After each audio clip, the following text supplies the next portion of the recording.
I like things that will always be relevant. I don't try to jump into anything that's extremely popular in that moment. And my wife's the same way. We love to find things that we know we're gonna keep for our entire life and carry from home to home. If you feel it and then it carries over, no matter if that style is something that's in style at the moment, that's when you're doing it right. And I hope that you'll see that when we walk through the house. I'm Luke DiTella, and what I do for a living is a loaded question. Depends who you ask. Probably anywhere from business owner, entrepreneur, surfer, dad. I enjoy going into somewhere that's already existing and helping tell that next chapter and expand that footprint of what it is. So whether that is a home or a business, it all kind of aligns to who I am and my approach. You guys are in Monmouth Beach, New Jersey. New Jersey gets kind of a bad rap, but this area is really beautiful. Super close proximity to the city, 2 blocks to the beach. We have really young kids, 2 and 4 years old. We want them involved in a community where we can somewhat safeguard them. That was kind of first and foremost, but I think secondary and subconsciously for me, it was that my favorite wave is here. Just followed that and got lucky and got a house here. I started surfing when I was 8 and got sponsored when I was 11. Everyone I traveled with or met from around the world, they laughed when I told them I was from New Jersey. They couldn't, fathom that people surfed from here. Now with the dawn of social media, we have guys flying here from all over the world every time we get a swell. And I think people have realized that we have some of the best beach breaks in the world when it's good.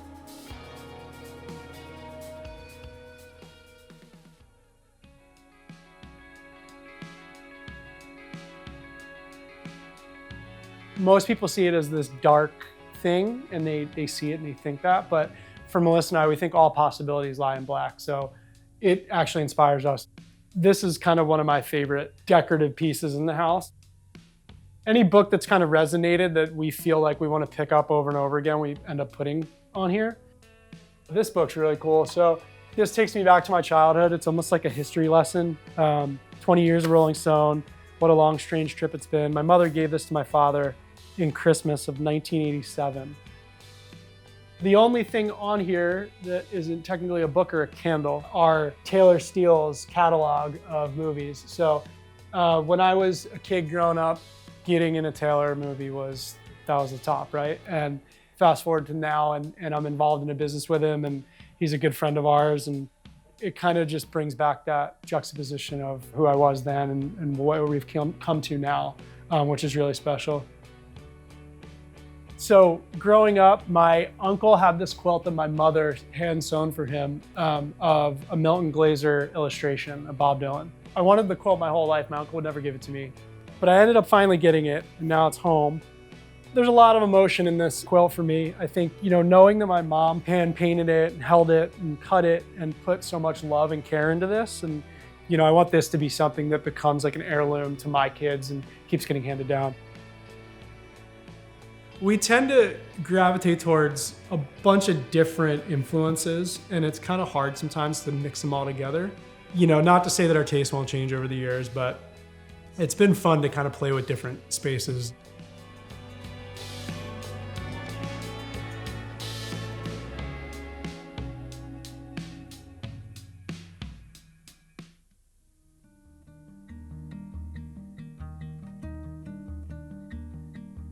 So this is kind of the entertaining dining area.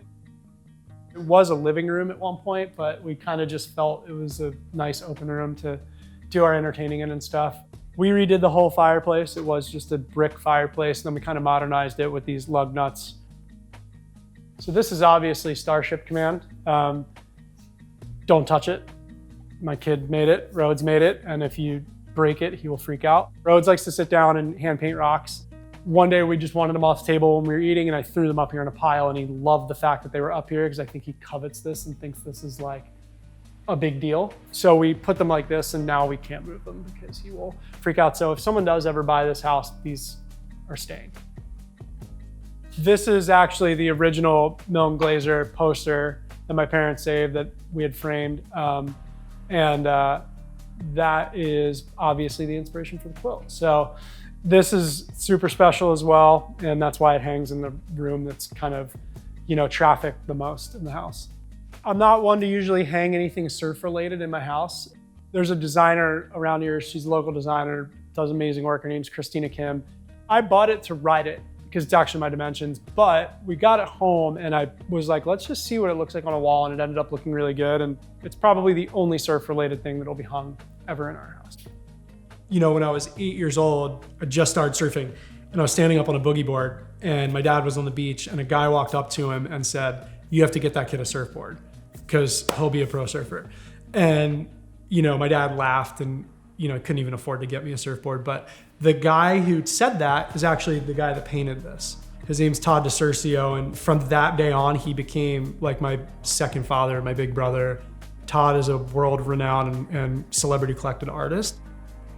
Kind of cool that this is the only thing in our house that's super bright, being that it's from Todd and it's so special. It's cool. We positioned it so you can see it from almost every room in the house by having this mirror across from it. I see different things every time I look at it, and I don't pretend to be some art connoisseur, but I think that's what you're supposed to do with art. Obviously, it's a kitchen. Cooking is in my blood. I'm Italian. My mom was a cook. She's an amazing cook. I think it's that immersion into focusing on what you're doing for me. I love cooking. And as I've gotten older, I've kind of found it as like a respite from everything else that's always going on every day, because you have to stop and focus on it. Same with cleaning. I literally told my wife before we had kids, we're never hanging the kids' stuff all over the fridge, but now the fridge is always covered. I look at things now of like, okay, the kids are gonna put something there, and usually I'm right. If you look around the house as we're doing this, you'll see a lot of dead flowers. All of them are from something special that my wife and I either did, flowers I sent her, flowers we were sent, and so you'll see them everywhere in the house. I think when people come in and they see them, or we tell them that it's flowers they gave us 5 years ago, they're like, really?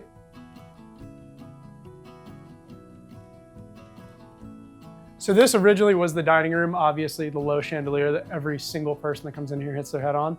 It's away from the rest of everything, so this room can get kind of messy and everything. Melissa and I designed the ceiling and did it. We wanted it to look like metal beams going across. Obviously, we're not huge fans of big TVs, but it's the kids' room, and that's kind of why, we have this for easy accessibility.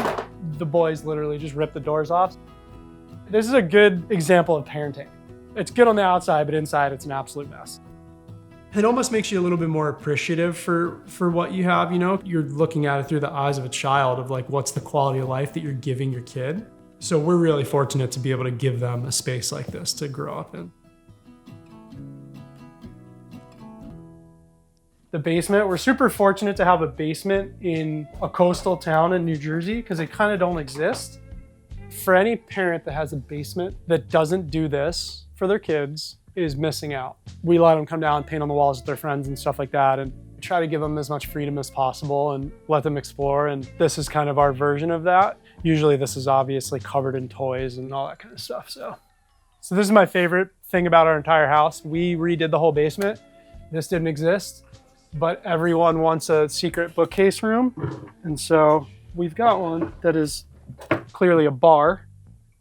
It's just a cool little hidden zone with that Victoria era furniture my wife loves, a wall of different paintings and pictures and things like that, some guitars. And we've always tried to have like a little space in each of our houses that's kind of like something you wouldn't expect, right?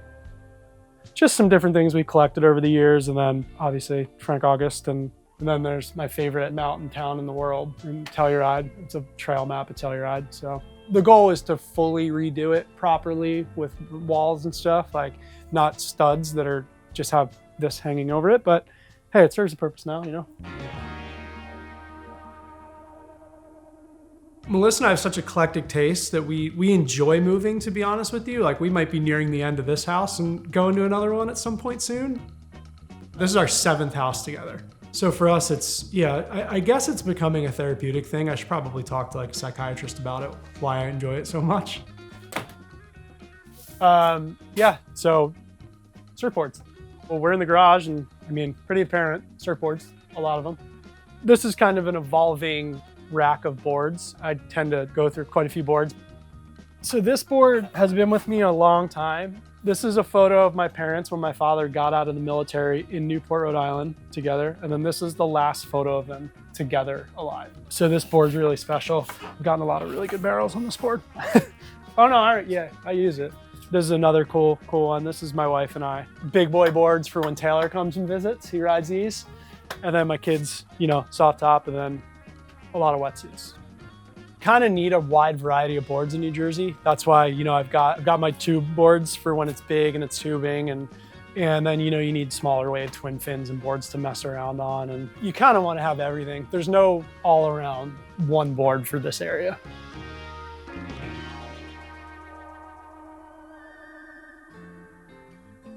This room serves multiple purposes. There was a door here.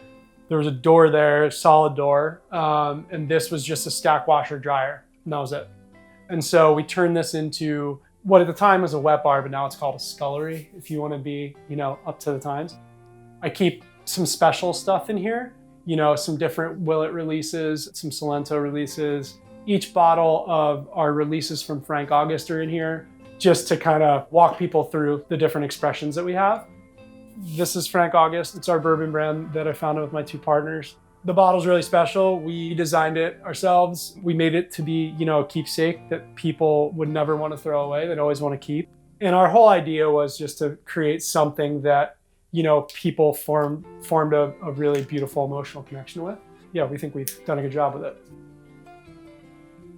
So this is my father's favorite car with a guy driving down a highway in Hawaii. Adrian Gout took. But this photo, to me, it's one of the most special pieces that we have.